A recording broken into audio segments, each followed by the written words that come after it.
Less than a year to Election Day, and Joe Biden is still the Democratic nominee with no real challengers except for that Dean guy from Minnesota and gravity, of course. But those things aside, he's got another problem. His own party does not want him to run. And his approval rating, well, it's as low as the kiddie stairs he uses to board Air Force One. In fact, the latest Gallup poll has him sitting at 37%, which is the lowest at this point in the election cycle since Jimmy Carter in 1979.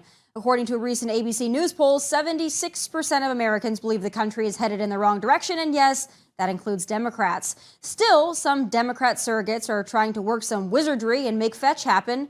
How, you ask? Well, by insulting the intelligence of their most loyal voting bloc. Take a listen. Here's the deal. Perception is reality. And so when you look at the data that was provided in this poll, it talks about how people feel. And when people decide whether they're going to the poll or whether they're not going to the poll, it's all about how you feel in that moment. And so while the facts may not align with their feelings are dictating their reality. Their reality is that they said that they feel better or they felt better when Trump was in office. But we've been trying to push back. We've got some very popular African-American artists that are out here saying things like, oh, I got checks when Trump was in office. I want those checks again, not understanding that that really came from Congress. So we've got a couple of things, the perception issue, and then we also have an issue as it relates to civics in this country and people not understanding exactly how any of this works. Yeah, Democrat Representative Jasmine Crockett believes that Joe is losing support in the black community simply because those voters don't understand their own situation enough to know that their situation is actually great. Yeah, that must be it. Black voters who can't afford gas and groceries just don't understand how those things work. Well, count the rest of America in that group because we all, except for the illegals we are subsidizing, of course, fail to see how our lives have improved under the leadership of Brandon, and numbers don't lie, folks. Both Donald Trump and George H.W. Bush had higher approval ratings 1 year out from Election Day, and neither got reelected. So, yeah, it's not looking so good. Even by New York Times' standards, Biden is in trouble. Donald Trump is actually leading Joe in 5 of 6 swing states. But before the mega fan club gets too excited about this, let me caution you. That same poll shows a generic Democrat beating Trump by 8 points. More on that in just a moment. But here is another word of warning. That same New York Times Siena poll also shows that a Trump conviction, he's been indicted on 4 separate occasions so far, throws a mega-sized wrench in all of this too. Even against Biden, as it stands today, a convicted Trump would have very little chance or pathway to victory. So again, only Trumpers, cover your ears because you're not going to like this. If the Democrats run someone other than Joe, like, I don't know, this guy, we are in trouble. And even if they run Sleepy Joe, if Trump is convicted, we are also in trouble. Now, imagine if they run someone other than Joe and Trump is convicted. We have a snowball's chance in hell, and that's just the honest-to-God truth. So as much as you might want Trump and you love Trump, I get it. This blind allegiance to Trump and only Trump is a risky, risky bet. If only there was someone else, an alternative. Joining me now to break all of that down is conservative commentator John Cardillo. John, it's great to talk to you on the eve of yet another debate. I want to get into those poll numbers there because I see a lot of Republicans, a lot of Trump supporters gleefully celebrating on social media that it looks like Trump in a matchup today would beat Joe Biden.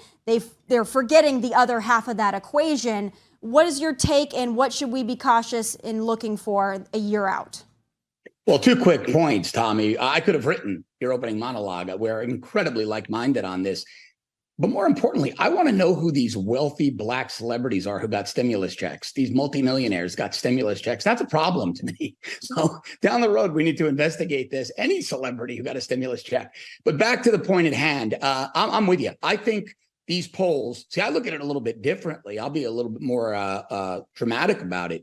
I think the mainstream media is walking many Republicans, especially the only Trumpers who now hate me. Many of them are my good friends. I mean, fortunately, there are still many rational people in the movement, and we joke about it offline. But I think they're walking many Republicans into a trap. Now, social media is not the real world, right? Most Republican voters are busy working people, men and women who are out there making a living, feeding their families, getting their kids to practice. They're not you, me, our friends on social media, our friends in the media business and the political world who study this stuff night and day. Those people are by and large conservative. And that conservatism, what comes with it is a moral compass. They don't want their children emulating or looking up to somebody who's convicted of crimes because they're not digging into the nuances. So I absolutely believe the data that if a convicted Trump might lose in a 1984 Mondale-esque landslide, right? And the other problem is, like you said, I think they're considering swapping out Joe Biden. In the last 2 days, you had Bill Kristol talk about Biden stepping down, and Obama's guy, Axelrod, one of Obama's inner circle, and I believe Obama and Susan Rice are really calling the shots in the White House right now. Axelrod saying Biden should step down and doing it very cautiously. Well, the clock is ticking. Time is running out. If we're going to swap him out, we've got to do it now. It's late in the game. And I do think I agree with you as well on Newsom. I don't think it's Michelle Obama. She doesn't want it. She's too powerful behind the scenes with no accountability. But you bring a Gavin Newsom in against a Trump, especially if Trump is convicted, Newsom could win 40-something states. I mean, we're in a very bad spot right now. Right. I also think that the Democrats and their well-oiled machine would be able to convince Americans that things were bad under Biden because of Trump and also because of Biden. I think they'll have no problem throwing Joe Biden under the bus as if he is the only problem and not their policies. And then Gavin Newsom will be this fresh face to many. You know, I hear a lot of conservatives say, oh, there's no way Gavin Newsom could be elected. California's a mess. Nobody wants to California their America. And well, I agree with that sentiment. I don't agree that the American people know how bad California is. I think that we laugh about California on social media and in conservative circles, but a lot of Americans still think California is a great place. And they're going to hear Gavin Newsom say over and over again that they're the 5th largest economy in the world, that they're home to all those natural resources and all the academia. And I think that they will be convinced. Gavin Newsom is also a very, very charismatic person, whether you like him or not. And I think there's no doubt about it. He's getting ready to run, going to Israel, going to China, putting out constitutional amendments, putting out campaign-style ads when he's not supposedly running for anything. He's one to certainly watch. And I really fear that a Donald Trump with all this baggage against a Gavin Newsom would be a bloodbath for Republicans. Yeah, absolutely. And Newsom is doing some strategically brilliant things. So a few weeks back or last month or so, he vetoed a pro-trans bill. But when I dug into that, it turned out it wasn't that he was vetoing a pro-trans bill. His allies in the legislature floated a redundant bill. The legislation was already in place. He vetoed it as a matter of redundancy. But what did the news cycle report? Well, Newsom's not that far left. He's a moderate. Look, he just vetoed a pro-trans bill. So I expect more of that. That what they'll do is they'll float redundant legislation that would appear far left, that's already in place, most of which he's signed. He'll veto it, and that'll dominate the news cycle. Newsom moving to the center right, Newsom moving to the center. He's vetoing all of this radically far left legislation. Look, America, he's not this crazy man. He's this really good looking family man who can sell it really well. And Tommy, you and I both know the game, right? The mainstream media is going to dominate the news cycle. The other thing the mainstream media is doing right now is they're inflating these Trump polls, waiting. They are waiting for the ambush. The second Trump has a bad day in one of his criminal trials, because they haven't started yet, right? And the other problem I have with Trump right now as a candidate, he's losing it in a civil trial where he doesn't even have to be present every day. This bogus civil trial in New York. It's horrible. It's a scam. I can't stand what the judges are doing. But Trump can't hold it together. He's got to sit in 4 criminal trials, as you noted in your opening, in as many jurisdictions, 2 state, 2 federal. He has to be there every day, and they're going to paint him as the worst human being alive day in and day out. Knowing Trump's personality, he's not going to handle that well. And the media is going to pounce, and the news cycle 24/7 will be his mental state, his lack of fitness for office. And like you say, he's going to start sinking like a rock. And then they move in and Newsom. It's over. Democrats will never give us power back. This isn't about one election. They'll stack the Supreme Court. We will have institutional far left rule for generations in this country. That's why this election is so important. And that's why you and I are equally frustrated. I'm so frustrated that my friends on the conservative side, my fellow Trump supporters, I am so frustrated that they can't see this. It's like we hit a wall when we have a discussion. And it's not it's not coming at it like I don't like Trump, I think Trump's a crook. That's not the case. It's me just saying, simply looking at the strategy here. His pathway to victory, though you see him leading against Sleepy Joe right now, that's inflated, as you said. It's smoke and mirrors, and they just think that somehow the American people, because they've got rapper Sexy Red saying she likes Trump, that somehow you got Waka Flocka out leading Trump chants, or a Lil Pump, and they think that somehow that's going to translate into communities that have voted reliably Democrat for generations, and they think somehow this time is going to be different. 2020 was rigged, but 2024, there's going to be some kind of an uprising. It's nonsensical. It makes no sense.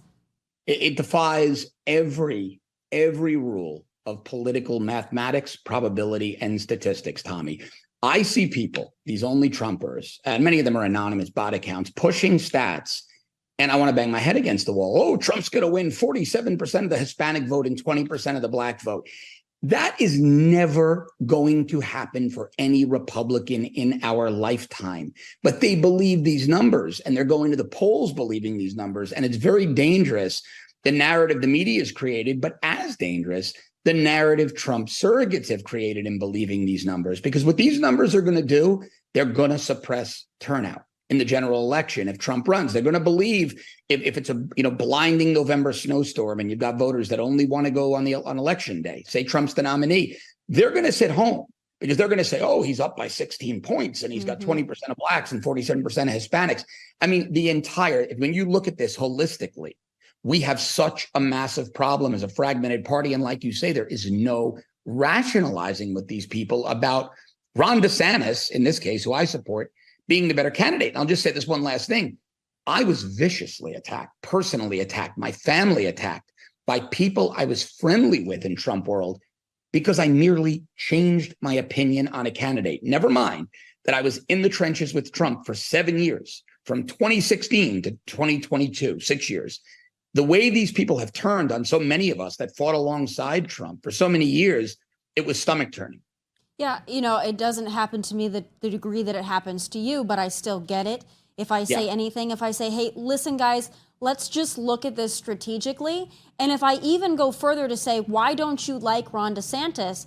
And the only thing they can tell me is these talking points that they have been fed that, first of all, he's a traitor because he dared to run against Trump. One, that's the main argument, because it doesn't really take a lot of backing to just say someone's a traitor. You can just call someone a name. But furthermore, what they say is, well, the rhinos are supporting him. He's being funded by the Bushes and Paul Ryan likes him, so he must be bad. When you hear these talking points and you want to have a conversation with Trump supporters to try to debunk some of these things that they have really been conditioned to believe about Ron DeSantis, what do you tell them to maybe start to change their mind or at least somewhat accept reality? Well, I can tell you exactly what I tell them. So I know Ron DeSantis, right? I had this conversation with the governor a couple of months back, and I was joking. We were at an event, and I said, hey, what time are Ryan and Rove getting here? And he starts laughing. He says, I've never met Karl Rove in my life that I remember. He said, I have not spoken to Paul Ryan since I left Congress in 2018. And the Jeb Bush thing is so preposterous, Tommy. He showed up at the inauguration because he's a former Republican governor of Florida. That's tradition. Other governors showed up as well. Rick Scott was tied up. He didn't make it out, but that is tradition. It was so preposterous. But DeSantis was laughing. He's like, Paul Ryan, I don't even know the guy. I worked with him, haven't spoken to the guy in 5 years, never met Karl Rove. Where did all this come from? So when I told him that, I got attacked. Oh, you and your closed door elitist meetings with Ron DeSantis. Was Ken Griffin there? Were the Koch brothers there? Were the Bushes there? I mean, it's frustrating. You can't get through to some of these people.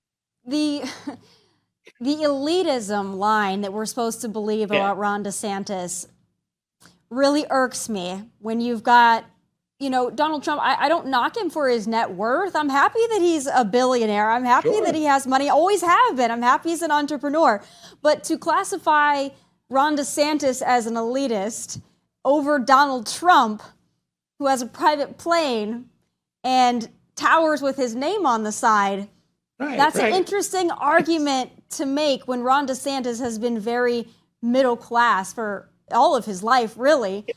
his whole life. I mean, the area he grew up in, Dunedin, Florida, is a solid American middle class area, really nice area, close to the west coast of Florida, really pretty, but not, opulent wealth like Donald Trump is used to by any means. So you're right. It's a ridiculous line of attack.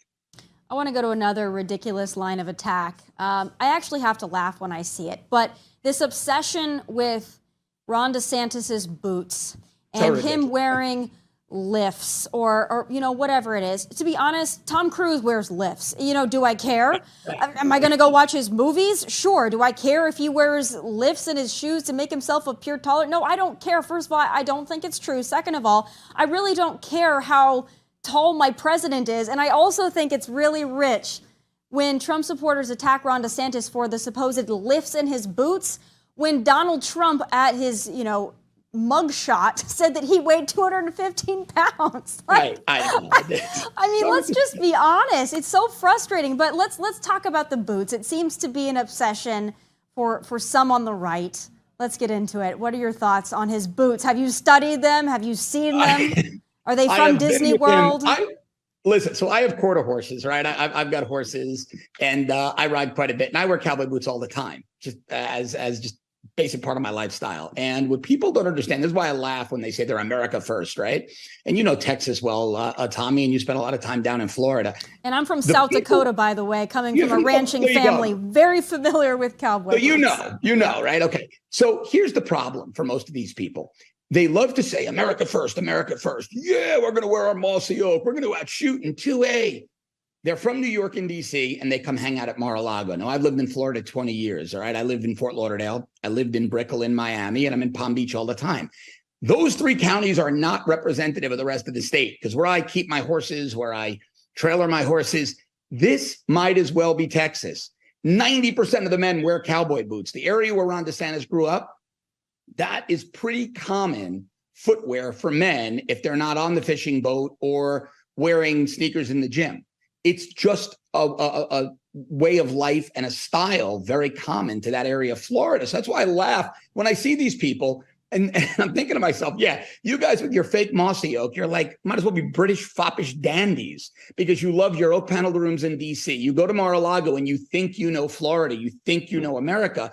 It is so ridiculous. But as a guy who wears cowboy boots, I've been around Ron DeSantis countless times wearing them. I'm pretty confident there are no lifts in the boots. Because I've seen him in running shoes as well at the governor's mansion, and there's not that much of a height disparity. And who cares? I mean, my God, who cares? And then when they go after him for sweating at the debate stage, it's like, yeah, I mean, again, I tweeted this out and the Trump supporters hated this, and it's not for me, it's not because I want to go after Trump, because it's not that. It's just more like hey, you're taking cheap shots that are stupid. I tweeted out the last debate when they were making fun of him for sweating and putting on makeup. Donald Trump wears pounds of bronzer. So to make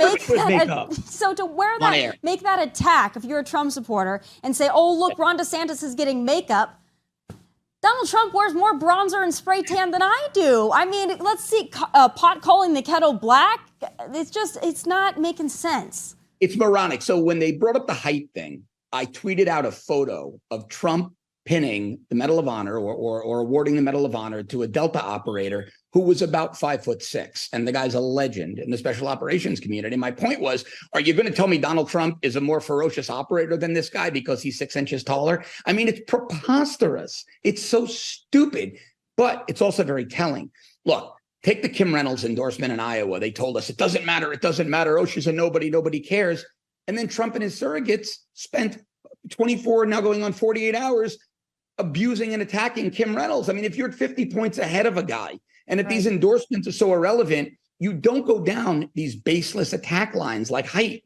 So there's a lot going on behind the scenes that I think makes Team Trump very nervous. So last question for you. We are getting closer and closer to Iowa.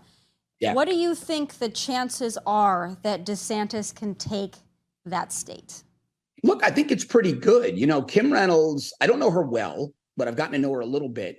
And she's a very smart woman, a very strategic woman, and knows Iowa really, really well. I mean, she probably knows it as well as the people like Steve Deese and the others who have been studying Iowa politics their entire professional lives, if not better than them, because she's won twice. She's beloved there. I can tell you that. I know many people that are in the local county parties there, and a couple of first responders there, right? Haven't been law enforcement. And she's beloved. They love their governor. She's out on the campaign trail with DeSantis. So I think he has a really good shot of winning that state. His operation there is second to none. Trump is insulting Iowans, insulting their governor, and has no ground game in the state. And my last point, Tommy, will be, again, if you're 50 points ahead, why are you spending $1.8 million attacking the guy that you're allegedly 50 points ahead of? It doesn't make any financial sense when you've got crippling legal bills. Right. I think Iowa's anybody's game right now. Does Ron DeSantis need to win Iowa, in your opinion? Because a lot of other commentators say that that's kind of a need to win for him to show the strength of his campaign. And if he fails to win it, that's going to be a major setback. Yeah, look, I think he needs to win. But I will say, even if he came in second, but was close, within like 5 points, that would be energizing as well. But I think a win would really start to turn some things around. Now, remember, Iowa's in January. The criminal trials are going to start. So a Ron DeSantis win and some indicators that one of the criminal, I'm not saying I want to see Trump prosecuted. I do think these are sham prosecutions.